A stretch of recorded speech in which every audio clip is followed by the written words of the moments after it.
Bonjour et bienvenue dans la 13e édition de Philosophon intitulée Philosophon, le scepticisme. On est sceptique à propos d'un projet dont l'avenir est incertain, sceptique à l'égard d'un événement troublant, sceptique, pessimiste ou sans audace. On est sceptique face à une information douteuse, face à un ami raisonneur. Tu ne m'as pas convaincu. Sceptique, suspicieux, voire incrédule. Il y a les eurosceptiques, comme disent les Britanniques, plus hostiles qu'indifférents, les sceptiques d'un point de vue religieux, ils sont nombreux, pense-t-on, les sceptiques à l'égard de la science et du progrès, ils sont rares, sceptiques, critiques et désabusés. Les chercheurs sceptiques à l'égard de la dernière découverte d'un collègue et concurrent, des vérifications restent à faire, disent-ils. Sceptiques, prudents mais curieux. Il y a le scepticisme en politique, ironique à l'égard des militants et déçus par les débats, le scepticisme des chefs d'entreprise face aux prévisions de croissance. Et bien sûr, il y a le scepticisme de notre époque sans repère et revenu de toutes les idéologies. Mais tous ces sceptiques se rencontrent rarement entre eux, et pour cause, les uns sont certains de ce dont les autres doutent, admiratifs devant ce dont les autres se méfient ou se moquent. Personne aujourd'hui n'est plus sceptique tout court, et le mot scepticisme ne suggère pas la systématicité d'une doctrine, mais plutôt une sorte de moue, peut-être un peu crâneuse et intellectuellement paresseuse. Mais il fut des gens pour qui le scepticisme était une autre affaire. Pécuchet réfléchit, se croisa les bras, mais nous allons tomber dans l'abîme effrayant du scepticisme. Il n'effrayait selon Bouvard que les pauvres cervelles. Merci du compliment, répliqua Pécuchet. Citation de Bouvard et Pécuchet de Flaubert. Heureusement, la crise sceptique de ces deux-là ne durera pas. Mais pourquoi aujourd'hui le scepticisme n'est-il plus un abîme effrayant ? Peut-être parce qu'il sélectionne ses cibles, parce que l'adjectif sceptique ne se trouve plus sans complément. Blognard. Mais tu n'es pas un sceptique avéré ? Arapède. Qu'est-ce selon vous qu'un sceptique ? Blognard. Eh bien, ce que tout le monde sait, quelqu'un qui doute du ministère de la Justice, de la préfecture de police et des procédures d'établissement des preuves judiciaires. En bref, quelqu'un qui doute de tout. Arapède. Donc celui qui ne doute que d'une seule chose concernant un point particulier ne peut être considéré comme un sceptique ? Extrait de La Belle Hortense de 1996 de Jacques Roubaud. La question mérite particulièrement d'être posée car, si sa réponse est positive, qui aujourd'hui peut se dire sceptique ? Mieux vaut donc poser la question inverse. Qui est ou fut sceptique ? Les historiens de la philosophie distinguent plusieurs périodes. Le scepticisme ancien, d'abord, officiellement représenté par deux écoles philosophiques.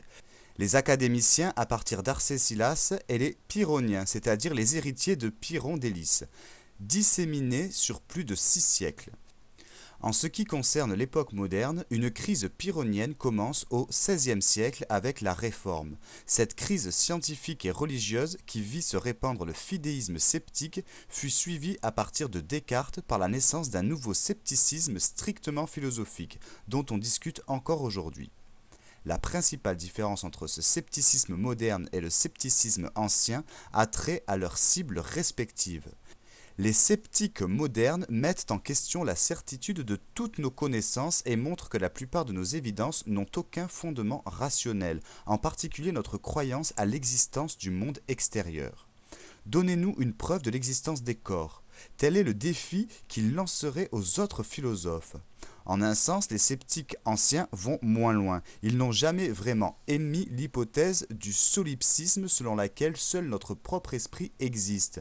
Mais c'est parce qu'ils prennent leurs doutes plus au sérieux, ils s'en prennent à toutes nos opinions et, non contents de montrer leur incertitude, prétendent s'en débarrasser par la suspension de leur adhésion à toute croyance ordinaire ou philosophique. Depuis, le miel est doux et l'inceste est un mal, jusqu'à le monde physique est composé d'atomes.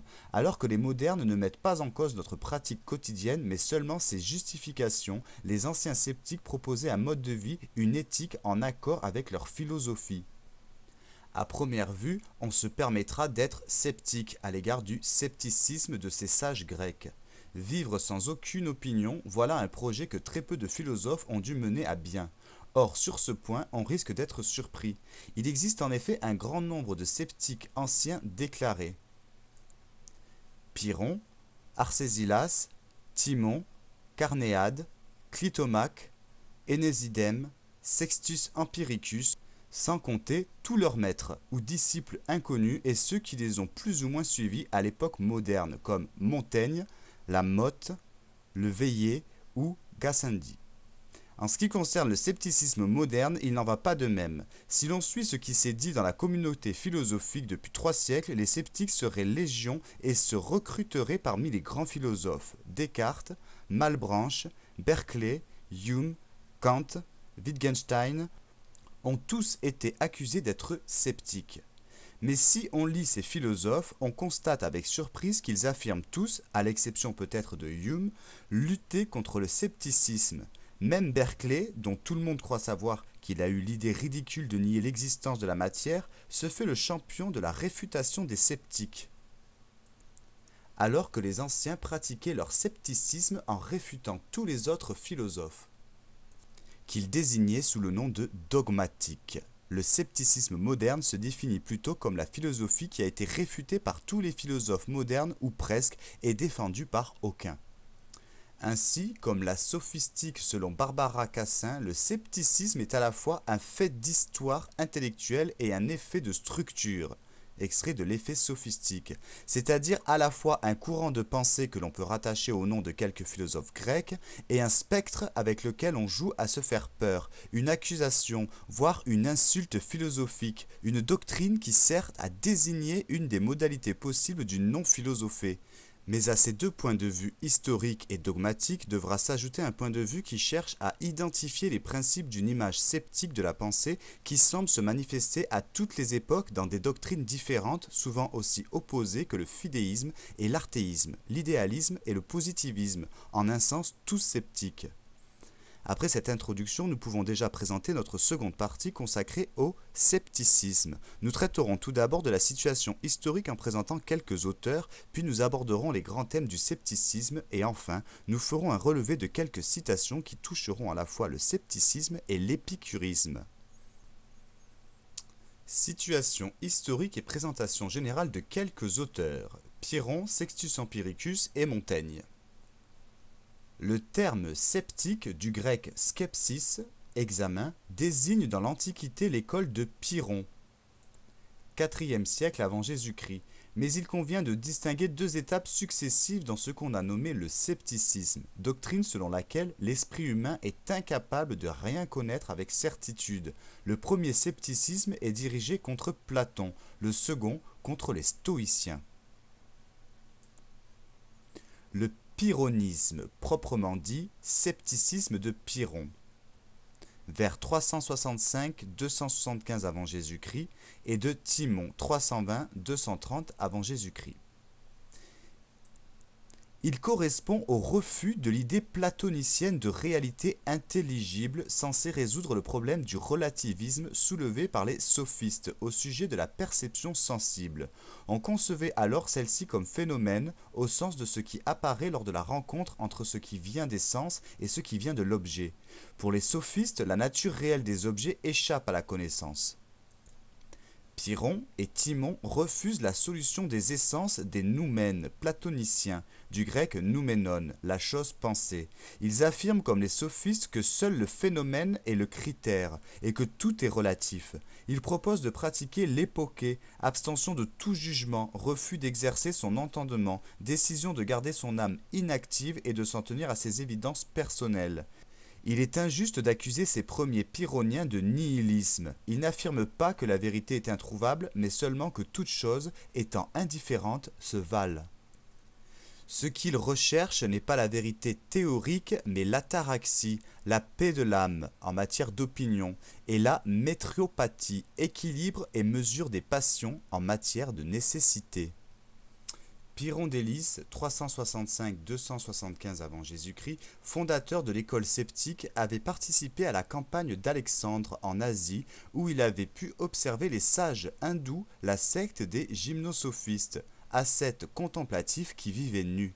Il pratiquait activement l'indifférence, adiaphoria, au point qu'Anaxarque, son maître, disciple de Diogène le cynique, le complimenta pour s'être abstenu de lui porter secours alors qu'il était tombé à l'eau. Il n'écrivit rien et sa pensée nous est connue par son disciple Timon de Phlyonte, 320-230 avant Jésus-Christ, qui mit en vers le scepticisme de son maître dans les Silles, petits poèmes satiriques, et les Idalmoi, images. Il y critique avec virulence le dogmatique de ceux qui prétendent, comme Xénophane ou Platon, transmettre les méthodes d'un art de vivre. Pour la conduite de la vie, il préconise de se confier tout simplement aux coutumes et aux lois de son pays. Le scepticisme dogmatique de la Nouvelle Académie, Arcésilas 315-240 avant Jésus-Christ, Carnéade 214-129 avant Jésus-Christ, Énésidème, fin du 1er siècle avant Jésus-Christ. C'est à la deuxième école de sceptiques que s'appliquent les objections bien connues de dogmatisme et d'autocontradiction.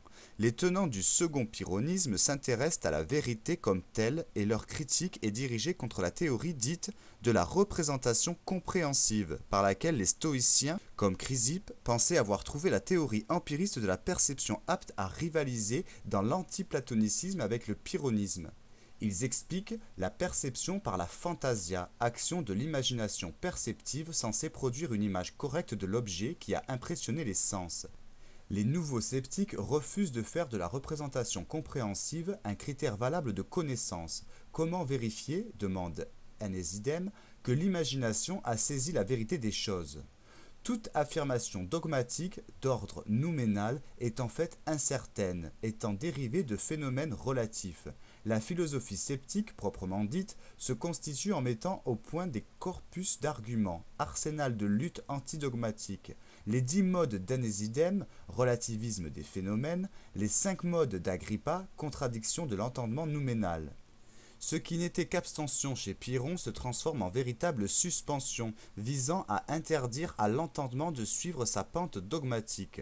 Arcésilas conclut dogmatiquement que rien n'est connaissable. C'est lui que viseront saint Augustin, Pascal, Hegel, en dénonçant la contradiction interne du scepticisme.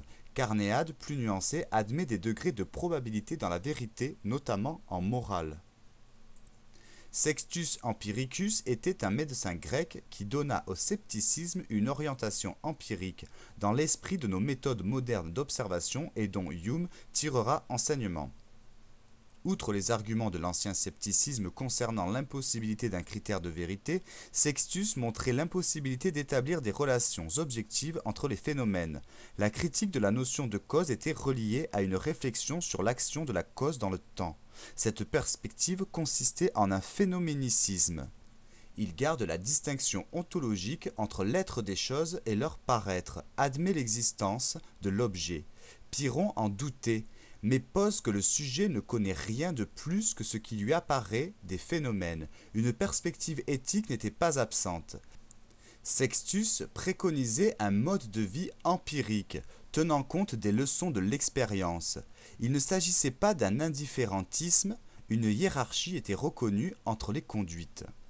La tradition proprement pyrrhonienne se trouve chez Philon d'Alexandre, Olugel, Sextus Empiricus et Diogène Laërce. S'en imprègnent chez les modernes Montaigne, Scarron, Gassendi, Huet, Bayle et des positivistes comme Renouvier. C'est au contraire la tradition académique qui a nourri la conception du scepticisme chez Quiquéron, Saint-Augustin, Pascal, Hume, Kant et Hegel. Le scepticisme moderne. À la Renaissance, la pensée sceptique connaît une brûlante actualité. Les éditeurs Estienne et Héruet retrouvent entre 1562 et 1569 les ouvrages de Sextus Empiricus.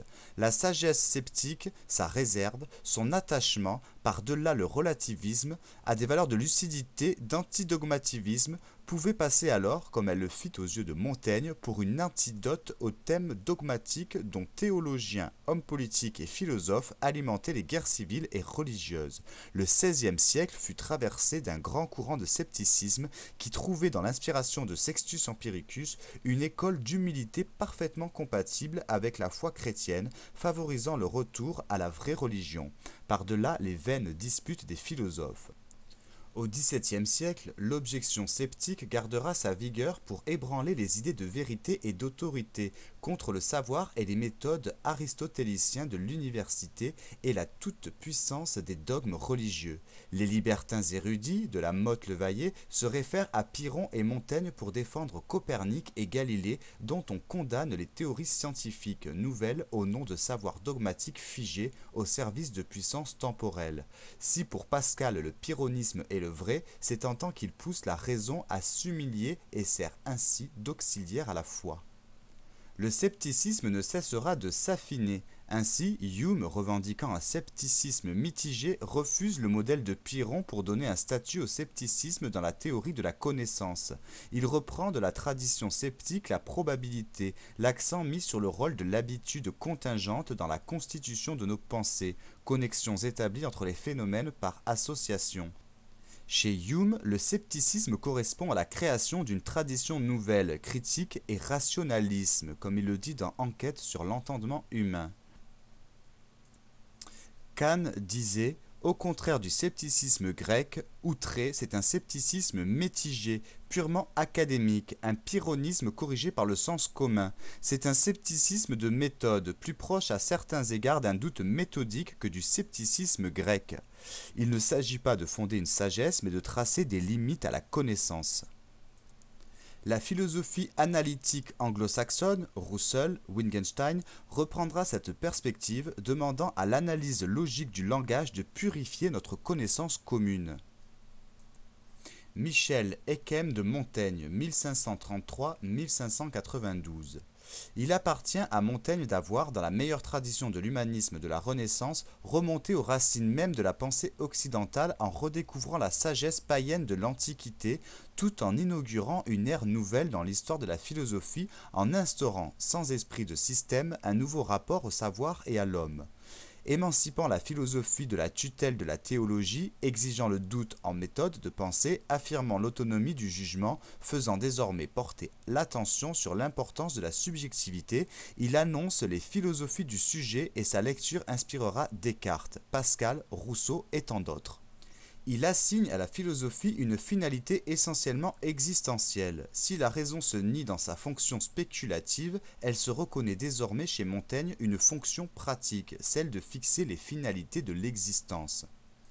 Cette pensée étonnamment moderne, qui a trouvé pour exprimer la singularité d'une vision du monde et de l'homme une parfaite adéquation entre l'idée et l'expression, reste si vivante, si concrète que tout lecteur des essais ne peut se reconnaître que comme un contemporain de Montaigne.